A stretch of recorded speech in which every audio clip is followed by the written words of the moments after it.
So if you look at the next one, ring network. Okay, so ring network looks like this figure. Okay, the layout looks like in the figure that you can see now. Okay, so for example, let's say so for example, if let's say we have 5 computers, so all these 5 computers are connected in this way, in which the data goes in one direction, and the data will go through all the computers. Okay, but how does the computer know the data is for itself? They have to check the destination based on the packets that datang dekat dia tu lah. Okay, based on the packets of data that arrive at the destination, so it will check the address. Is it for me or not? Okay, if not, then the data will be passed to the next computer, and then the next computer will check. Okay, so this is for ring network topology. Okay, dia punya apa nama dia, working operation. Alright, so dekat situ tadi kan, okay. For example, if let's say we have one of the, ni dia punya disadvantage. Okay, so kalau one of the computer in the network topology fails, okay, maksudnya tiba-tiba dia ada problem. Alright, so then the data cannot be transmitted to the next computer lah. Okay, so this is the disadvantage. But if let's say the data, let's say from okay, let's say we put the X computer ni sebagai first computer, second, third, fourth kan. So if data is the fourth computer, it wants to send the data to the fifth computer. So dia tak effect dekat yang first computer tadi kan. So data tu still boleh receive lah. Alright. But then if let's say the fourth computer ni wants to send the data to the second computer. So sebab data tu sampai sini dia dah tak boleh nak lalu kan. So this one will be network failure lah nanti. Bukan network failure, maksudnya data tu will not receive the destination. Okay, so this is the disadvantage of ring network. If one of the hosts got problems, so the data cannot be transmitted through the host. So the next one, star network. Okay, star network dia punya layout you can see from this figure. So dia satu device in the middle that connects all the computers in the network, in which the data need to go through the device first, then only it will go to the destination. Okay, so it has a central device lah for the star network. Okay, di dalam layout dia. So the disadvantage dia kalau the central device ni fails, then the whole network will fail. Okay, so that is the disadvantage. How about the advantage? Okay, macam dengan advantage dia pula? Any idea, class?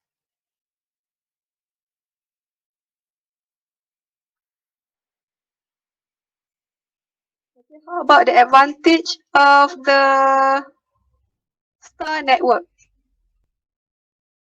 Any idea? You can type in the chat.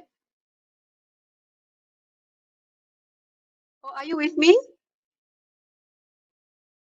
All users can access the information at time. Okay. Okay, acceptable. Okay, because compared to ring network, isn't it?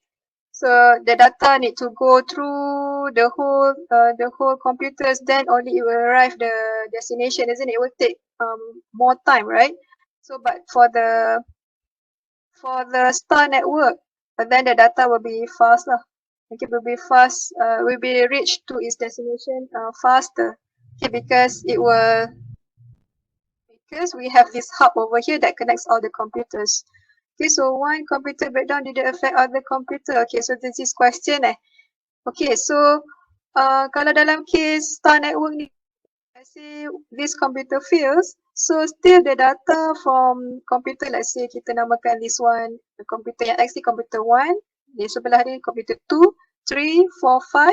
So computer 2 can still send data to computer 5, isn't it? Because it doesn't affect dia punya route for the data to go doesn't affect the fail computer ni. Alright, but it's for star network lah. So the disadvantage is only that if the hub ni, okay, if the hub is fail, then the whole network will fail. Okay. Okay, boleh class? Are you with me?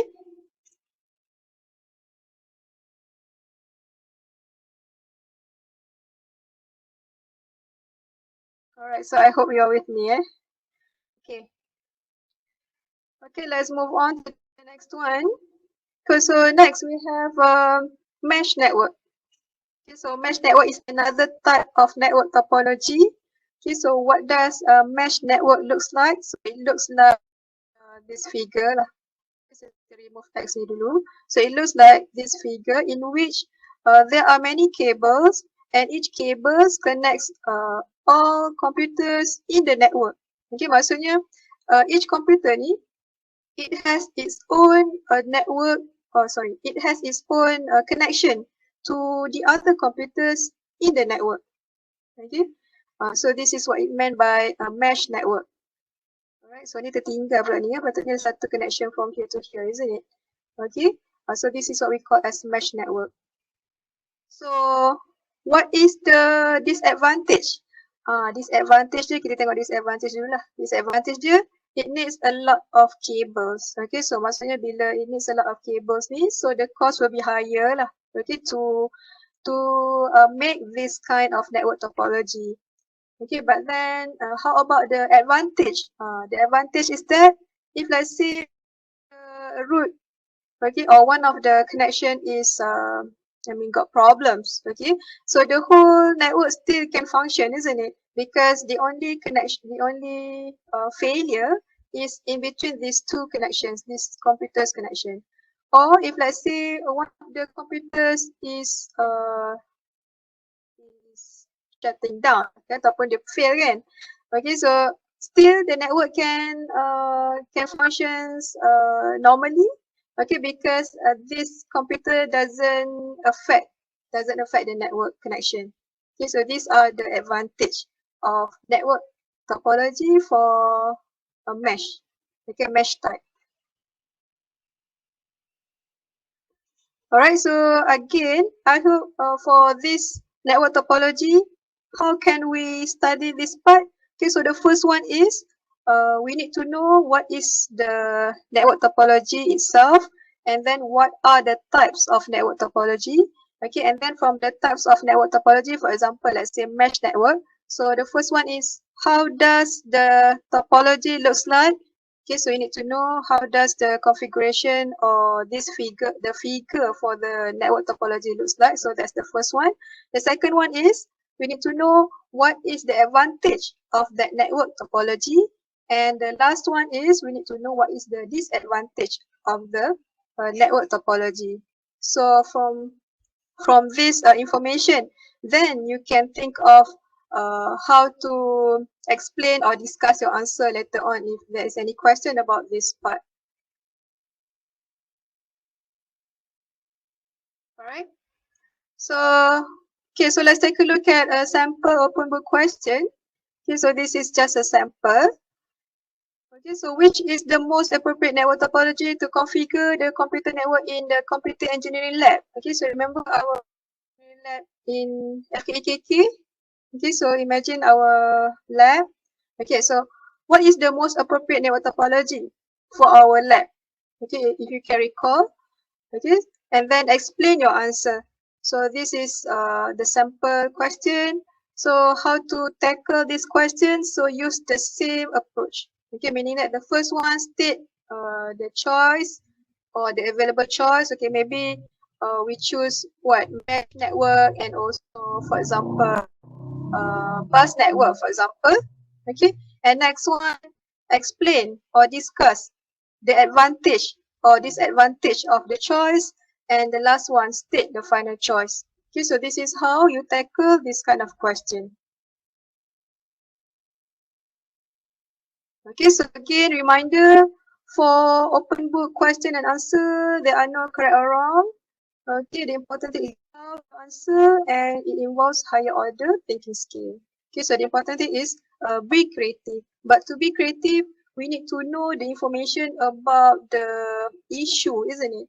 So this is where you need to read through the lecture slides and try to grab the essence of the chapter. Okay.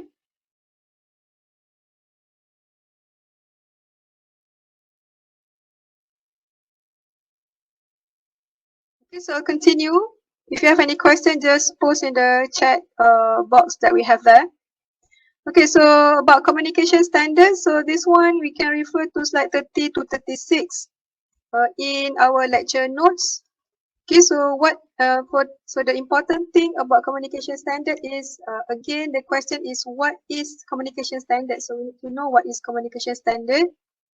Alright, so communication standard is a guideline or protocol that specify the way an equipment or device such as a computer to access the medium in which they are attached and the types of medium and speed used to communicate or connected to different types of network. Okay, so basically communication standards ni adalah guideline ataupun protokol that specify the way an equipment or device such as computer access the medium in which they are attached and so on and so forth over here. So this is what it meant by communication standard.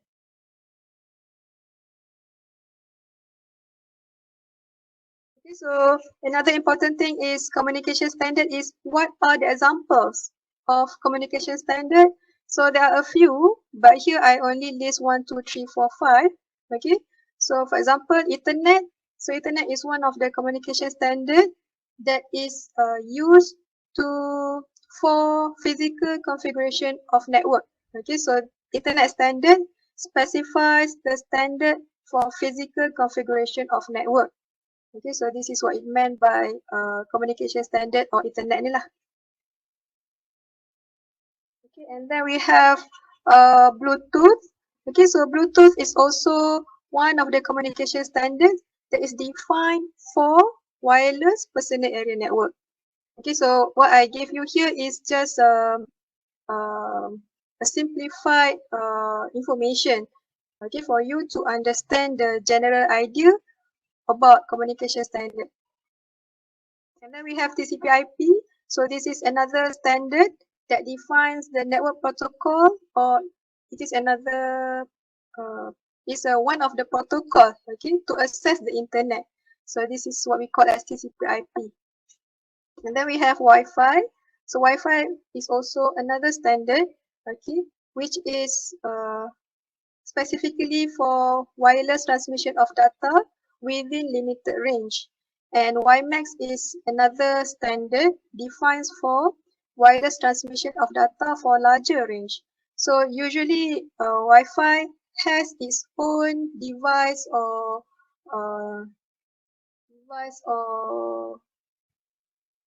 component needed to enable the standard to be used. Okay, same goes for WiMAX. WiMAX also need certain device or tools for the communication standard to be used. Okay, and same goes for Bluetooth and so on and so forth lah. Okay, so this is what we call as communication standard. There are other communication standards. Okay, so you can read through. Okay, so for example, we have RFID. So that one is also another communication standards. Okay, and then we also have infrared communication standards. Okay, which define the point-to-point transmission of data. Okay, so that one is infrared. Okay, for smaller area or smaller distance communication. All right.